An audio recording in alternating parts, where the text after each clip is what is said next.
everybody. I hope everybody's well and taking really good care of themselves during this lockdown period. Hopefully, lots of you have done lots of brass practice as well over the last few weeks and have really improved. I know some of my pupils listening to them on the online lessons have taken the opportunity and used this time wisely and made massive improvements in their play. I've been asked to speak to you today about Junior Brass Certificate Level 1 examinations. And to start off with, we'll be discussing the scales, then the arpeggios, and then the lip flexibility exercises. Hopefully by the end of this little video session, you'll at least be ready to make a start on learning these scales and arpeggios and lip flexibility exercises. They're not that difficult. They sound a lot more complicated than they actually are. So, scales. There are many different types of scales. There's major, minor, chromatic, whole tone scale. There's lots of different scales, but luckily for level 1, the only two scales we have to worry about is a major scale and a minor scale.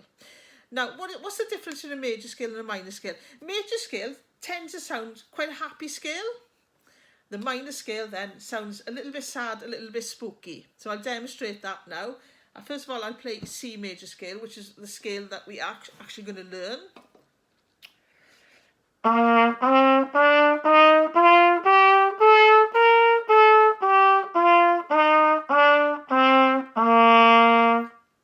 That sounds quite happy, quite pleasant to listen to. Whereas the minor scale sounds a little bit more spooky, a little bit more sad.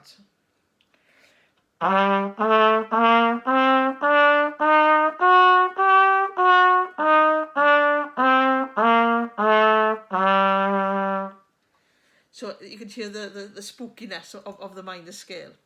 So those are the two scales we're actually going to learn, which is C major and A minor.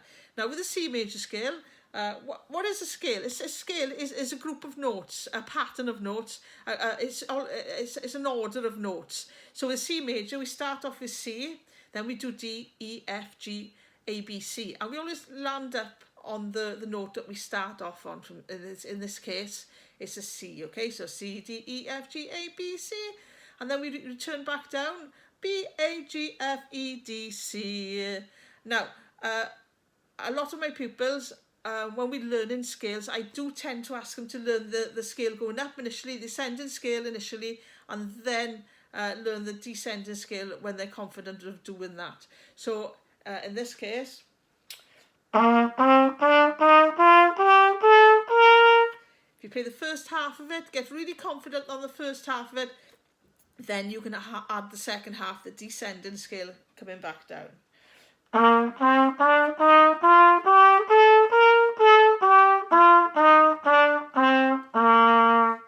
Okay, and so it becomes a full pattern, the full scale of C major. Now, you should know all the notes quite well in C major scale for the level 1 examination. The ones you might not be sure of are the A's and the B's and the high C. The A's are played first and second. The B's are played second, and high C is like normal C, and G is played with open valves, okay? So you don't play any valves down. Now be aware, when you go up the scale, you have to push more air to get the higher notes out. You have to support the notes with lots of airflow and really push the air to get up to the A's, B's and C's. Now with C major scale, there's an arpeggio that runs with the scales. Now the arpeggio again is another pattern of notes, it's another group of notes, it's a special pattern. It's basically the first note of the scale, the third note of the scale and the fifth note of the scale. So in this case it's C, E, G, C, G, E, C. I'll play that, I'll demonstrate that for you.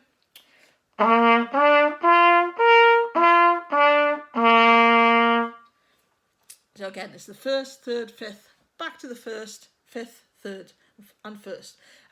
C major scale is quite easy to remember. C major arpeggio is quite easy to remember. It's all open valves, except for the E. Up and down is first and second. So I'll demonstrate again.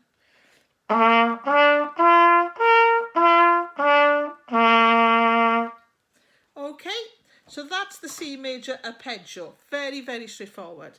Now we go to the spooky scale, the A harmonic minor scale. And this starts on bottom A. You might not be too familiar with bottom A, but bottom A is played first and second. And then we have B natural, bottom B natural, which is second. All the other notes you should be very familiar with, except with the minor scale, the 7th note of the scale, which in this case is a G, gets sharpened.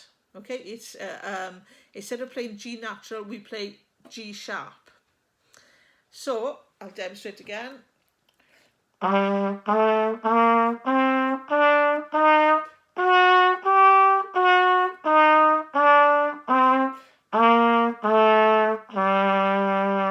So that's the spookiness of A minor scale. So A, B, C, D, E, F, G sharp, A, G sharp, F, E, D, C, B, A.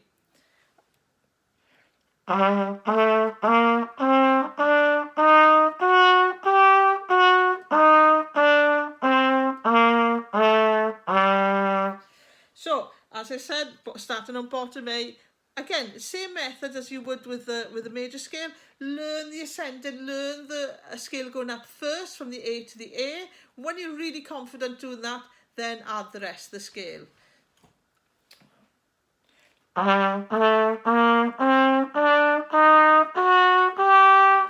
Just learn the first half and then add the rest of the scale coming back down. And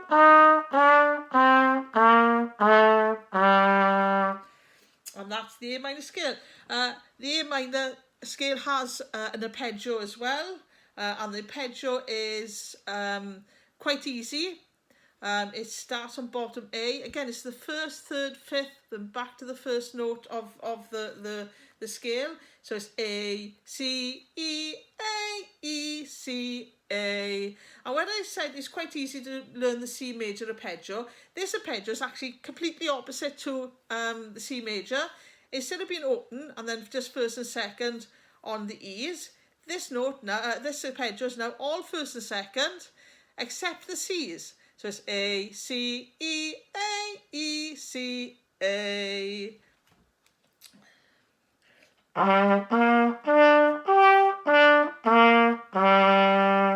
So you can see that pattern in those valve combinations with both arpeggios.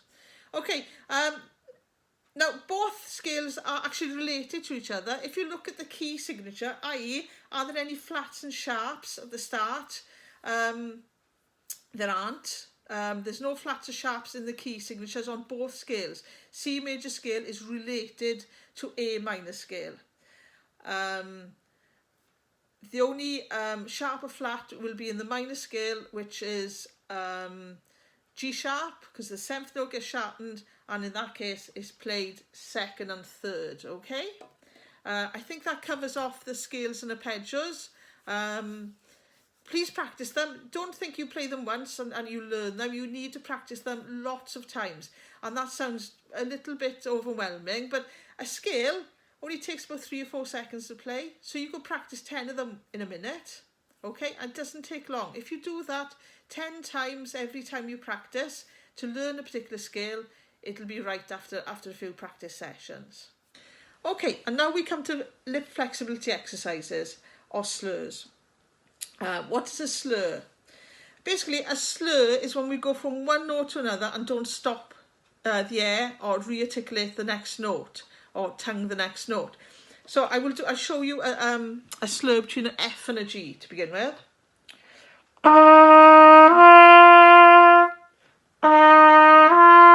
Now, if we stopped the note and didn't slide between the two notes, the notes would sound. Okay, you can hear a distinct starting of each note, but when we slur, we slide between the two notes. Now, with the lip flexibility exercises, we slide between notes with the same valve combinations. So the first one is open valves. It's a C to G. So to slide between those, we have to increase the airflow quite a bit to from the C to G to enable us to play the G. Okay, So let's try it again. That is what a lip flexibility slur is, or a same valve combination slur is. Okay, now on this particular exercise, we have 2 crotchets to start off with, then 4 quavers, and then we're back on a minim. So sometimes when you're learning lip flexibility exercises, it's actually easier to learn them without slurring initially. So we'll try the lip flexibility exercise to get the rhythm right without the slurs first of all. So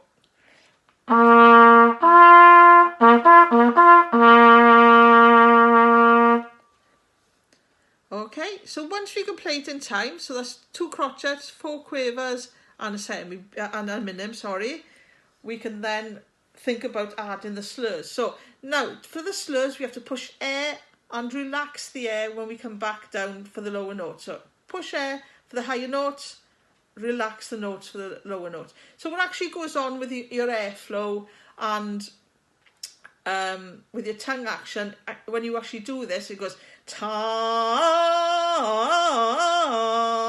and that's what we try to do.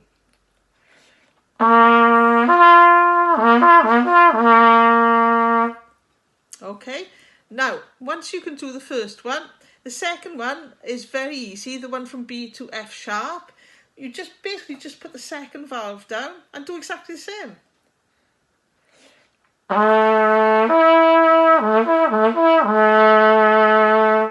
And the next one from B flat to F, again, you put the first valve down and do exactly the same.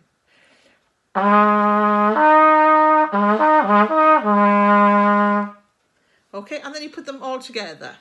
And it should sound something like this.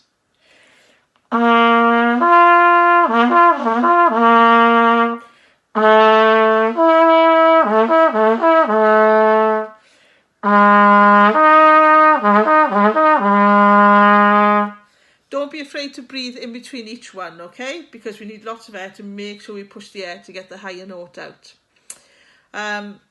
Sometimes it's quite difficult for younger players to make the big leap from a C to G. And I sometimes tell my pupils, it's like you're giving a fright on the second note. We're pushing so much air, we're going to give somebody a fright. So something like, yeah, really overdo the air, really push the air initially, so you get very comfortable pushing the air and decreasing the air. Okay, don't be afraid to make lots of noise on the higher notes. And another good tip is to make sure when we do a lip flexibility exercise, the first note of the exercise, we really articulate well, we really tongue that note well, so it's nice and clear.